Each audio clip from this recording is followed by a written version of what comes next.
¿Cómo puedo vencer el pecado en mi vida cristiana?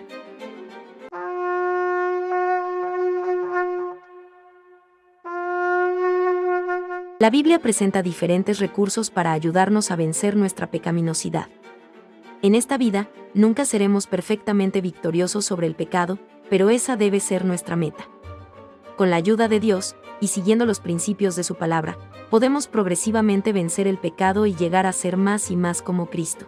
El primer recurso que la Biblia menciona para ayudarnos a vencer el pecado es el Espíritu Santo. El Espíritu Santo es un don que Dios nos ha dado para ser victoriosos en el vivir cristiano. En Gálatas 5 versículos del 16 al 25, Dios hace un contraste entre las obras de la carne y el fruto del Espíritu. En ese pasaje, somos llamados a caminar en el Espíritu.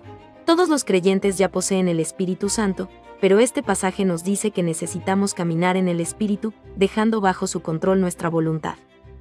Esto significa que deberíamos llevar a la práctica lo que el Espíritu Santo nos induce a hacer en nuestras vidas, en lugar de seguir los deseos de la carne.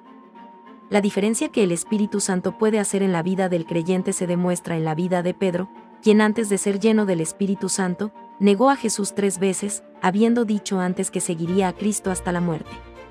Una vez lleno del Espíritu, Pedro habló del Salvador a los judíos en Pentecostés de manera fuerte y abierta. Uno camina en el Espíritu tratando de no apagarlo y buscar más bien ser lleno de éste. ¿Cómo se llena uno del Espíritu Santo? Primero, es elección de Dios igual que lo era en el Antiguo Testamento. Dios elegía a individuos específicos para llevar a cabo una obra que Él quería que hicieran y los llenaba con su Espíritu. En Efesios 5, 18 al 21 y Colosenses 3, 16, hay evidencia de que Dios escoge llenar a aquellos que se están llenando de la palabra de Dios. De manera que eso nos lleva a nuestro siguiente recurso.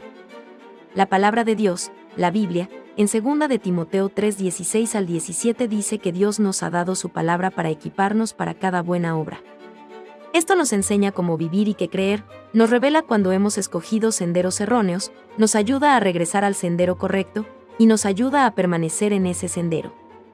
Como nos dice Hebreos 4:12, la palabra es viva y eficaz, y capaz de penetrar en nuestros corazones, para arrancar los problemas más profundos que humanamente hablando no se pueden vencer. El salmista habla acerca de este poder que puede cambiar vidas en el Salmo 119. A Josué se le dijo que la clave del éxito para vencer a sus enemigos era no olvidar este recurso, sino más bien meditar en la palabra día y noche, de manera que pudiera obedecerla. Él lo hizo, aun cuando lo que Dios le ordenó no tenía sentido militar, y esta fue la clave para su victoria en su lucha por obtener la tierra prometida. La Biblia es un recurso que a menudo tratamos a la ligera.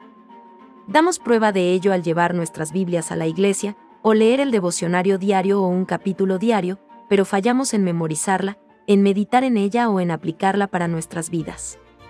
Fracasamos en confesar los pecados que nos revela o adorar a Dios por los dones que revela habernos dado. Al alimentarnos de la palabra, aspiramos lo suficiente como para mantenernos vivos espiritualmente, pero nunca ingerimos lo suficiente para ser cristianos saludables y prósperos. A menudo nos alimentamos, pero nunca meditamos el tiempo suficiente como para obtener de ella una nutrición espiritual. Si usted no ha hecho un hábito de estudiar y meditar en la palabra de Dios, es importante que desde ya comience a hacerlo. También le sugiero comenzar un diario. Tenga como un hábito no dejar la palabra de Dios hasta que haya escrito algo que lo beneficie. Algunos escriben oraciones que le hacen a Dios, pidiéndole que los ayude a cambiar en las áreas en las que Él les ha hablado. La Biblia es la herramienta que utiliza el Espíritu en nuestras vidas, una parte indispensable y primordial de la armadura que Dios nos da para pelear nuestras batallas espirituales. Un tercer recurso esencial en nuestra batalla en contra del pecado es la oración. Nuevamente, este es un recurso que los cristianos mencionan de labios para afuera pero no lo ponen en práctica o le dan un uso muy pobre. Tenemos reuniones de oración o tiempos de oración, pero no usamos la oración de la misma manera que lo hacía la iglesia primitiva. Pablo repetidamente menciona cómo oró por aquellos a quienes ministró. Dios nos ha dado promesas maravillosas concernientes a la oración, y Pablo incluye la oración en su pasaje sobre cómo prepararse para la batalla espiritual. Con toda oración y súplica oren en todo tiempo en el Espíritu, y así velen con toda perseverancia y súplica por todos los santos. ¿Cuán importante es la oración para vencer el pecado en nuestras vidas? Tenemos las palabras de Cristo para Pedro en el huerto de Getsemaní antes de que lo negara. Ahí, mientras Jesús está orando, Pedro está durmiendo. Jesús lo despierta y dice: Velen y oren para que no entren en tentación, el espíritu está dispuesto, pero la carne es débil. Nosotros, como Pedro, queremos hacer lo que es correcto, pero no encontramos la fortaleza. Necesitamos seguir la recomendación de Dios de mantenernos buscando, llamando, pidiendo, y Él va a darnos la fortaleza que necesitamos.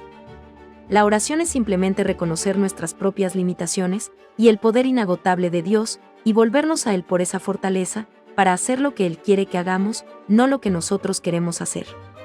Un cuarto recurso en nuestra guerra para vencer el pecado es la Iglesia, la comunión de otros creyentes.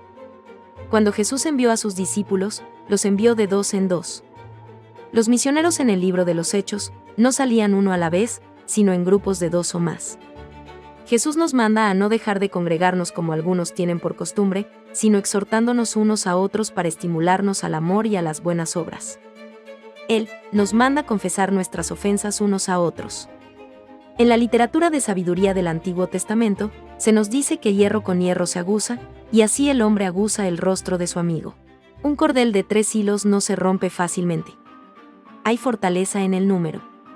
Muchos cristianos descubren que tener un compañero a quien rendirle cuentas puede ser un gran beneficio para vencer pecados difíciles.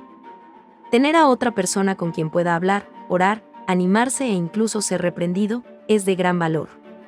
La tentación es común a todos nosotros. No les ha sobrevenido ninguna tentación que no sea común a los hombres.